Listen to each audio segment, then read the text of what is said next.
महाराष्ट्रातील तमाम भगिनी आणि बंधूंना,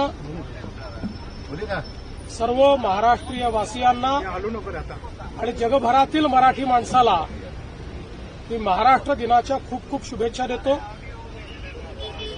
छत्रपती शिवरायांच्या पुनीत स्पर्शाने पावन झालेला महाराष्ट्र, स्वराज्य आणि सुराज्य हा संदेश ज्या मातीने दिला तो हा महाराष्ट्र, थोर समाज सुधारकांनी ज्या ठिकाणी सुधारणेचं आंदोलन चालवलं तो हा महाराष्ट्र, भक्ती संप्रदायाच्या माध्यमातून जिथे भक्तीचा एक अखंड मेळास तयार झाला तो हा महाराष्ट्र, आणि अर्थातच 106 हुतात्म्यांच्या बलिदानानंतर तयार झालेला हा महाराष्ट्र, आणि आज जगातली 30वी अर्थव्यवस्था असलेला हा महाराष्ट्र, देशाचं पॉवर हाऊस असलेला हा महाराष्ट्र, देशाचं ग्रोथ इंजिन असलेला हा महाराष्ट्र,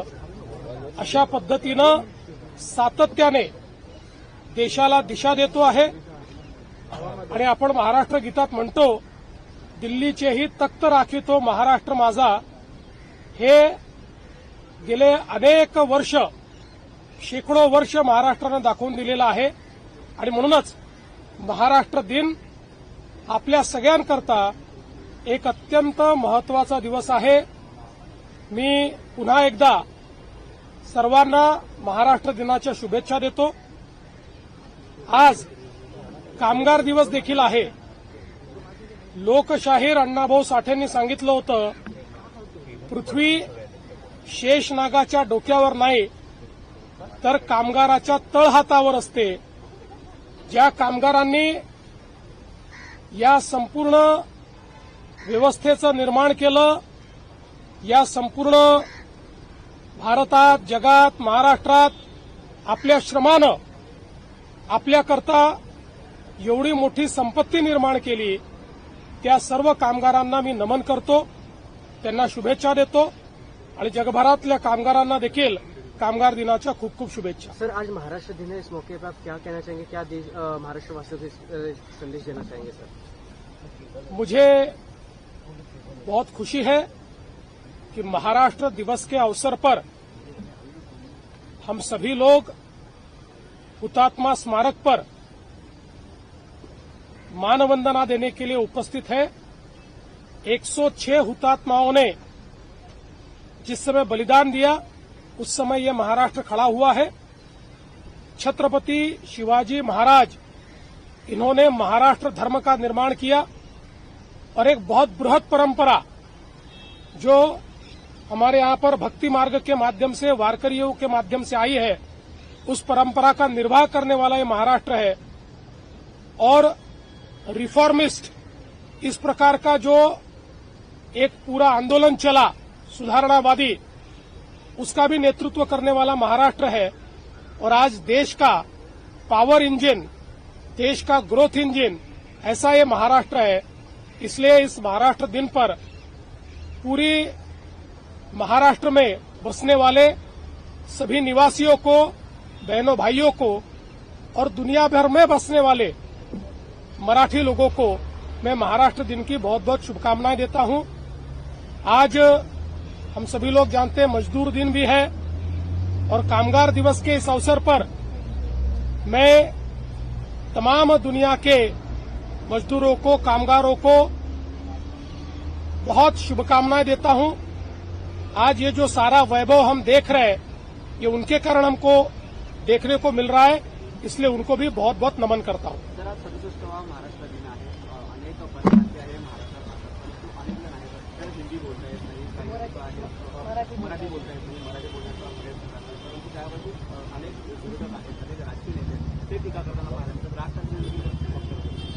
पहिल्यांदा तर महाराष्ट्र इतका संकुचित कधीच नव्हता की महाराष्ट्रामध्ये परप्रांतीयांनी राहू नये किंवा इथे केवळ कोणी याच लोकांनी राहावं, त्याच लोकांनी राहावं, अशा प्रकारची संकुचित मनोवृत्ती महाराष्ट्राने कधीच पाळली नाही. छत्रपती शिवरायांनी जो महाराष्ट्र धर्म आपल्याला शिकवला त्या धर्माला देखील ते अपेक्षित नाही. आणि मला तर अतिशय आनंद आहे की माझा मराठी बांधव, मी देशाच्या कुठल्याही राज्यात गेलो तरी तिथला एक अतिशय प्रॉमिनंट अशा पद्धतीचा नागरिक म्हणून त्या त्या राज्यामध्ये तिथल्या संस्कृतीमध्ये भर टाकताना दिसतोय. भाषेचा जिथपर्यंत प्रश्न आहे, मला असं वाटतं की स्वभाषेचा अभिमान हा असलाच पाहिजे. मराठी भाषेचा अभिमान हा असलाच पाहिजे. महाराष्ट्रात राहणाऱ्या प्रत्येकाने मराठी भाषा शिकलीच पाहिजे. आणि मला निश्चितपणे असं वाटतं की जे लोक या महाराष्ट्रात वास्तव्याला आहेत ते मराठी भाषा शिकण्याचा प्रयत्न करतील. जे शिकले नाही आहेत त्यांना शिकवण्याचा प्रयत्न आम्ही करू. पण भाषेच्या आधारावर हिंसा, भाषेवर विवाद, भाषा येत नाही म्हणून कोणाला मारणं हे आम्हाला मान्य नाही. यातला मार्ग हा आहे की आपली भाषा इतकी सुंदर आहे आणि इतकी सोपी आहे, कोणालाही शिकवता येते. त्यामुळे आम्ही हा प्रयत्न करणार आहोत की अशा सगळ्या लोकांना आम्ही भाषा शिकवू. सर, पुढे जातोय, एक पाऊल पुढे टाकताना आज मिसिंग लिंकचं देखील एक गेम चेंजर प्रोजेक्टचं आज उद्घाटन होणार. मला अतिशय आनंद आहे. 2015 साली आम्ही हा निर्णय घेतला होता आणि त्यानंतर अडथळ्यांची शर्यत पार करत आज देशातलं वंडर, ज्याला गिनीज बुक ऑफ वर्ल्ड रेकॉर्डनी वायडेस्ट अंडरग्राऊंड टनेल असा दर्जा दिला, रेकॉर्ड दिला. आणि सर्व प्रकारच्या इंजिनिअरिंग मार्वल्सनी परिपूर्ण अशा पद्धतीनं हा मार्ग या ठिकाणी तयार झालाय. आणि आज त्याचं लोकार्पण झाल्यानंतर मुंबई हे पूर्णपणे संपेल. अर्ध्या तासाने अंतर कमी होईल, 10 किलोमीटरने अंतर कमी होईल. आणि आपला जो मुंबई पुणे क्वांटम कॉरिडॉर आहे, टेक्नॉलॉजी कॉरिडॉर आहे, हा कॉरिडॉर करण्याकरता त्याचा एक मोठा फायदा होणार आहे. मला असं वाटतं की आजचा दिवस हा अतिशय महत्वाचा आहे. महाराष्ट्र दिनी महाराष्ट्राने वर्ल्ड रेकॉर्ड करणं हा देखील एक अत्यंत महत्वाचा विषय है। सर, महाराष्ट्र दिन के ऊपर जो है मिसिंग लिंक जो है वो आज उसका इनॉग्रेशन होने जा रहा है। किस तरीके से कितना इफेक्टिव होगा, कितने ज्यादा ट्रैफिक कंजेक्शन इससे कम होगा sir Mumbai Pune express highway का? मुंबई पुणे एक्सप्रेस हाईवे पे जहां सबसे ज्यादा जाम होता था वो घाट सेक्शन, वहां पर ये लिंक तैयार की गई है, जिसमें केबल स्टेड ब्रिज है, जिसमें अंडरग्राउंड टनल है और हम लेक के नीचे से भी उस पूरे प्रोसेस में गए हैं।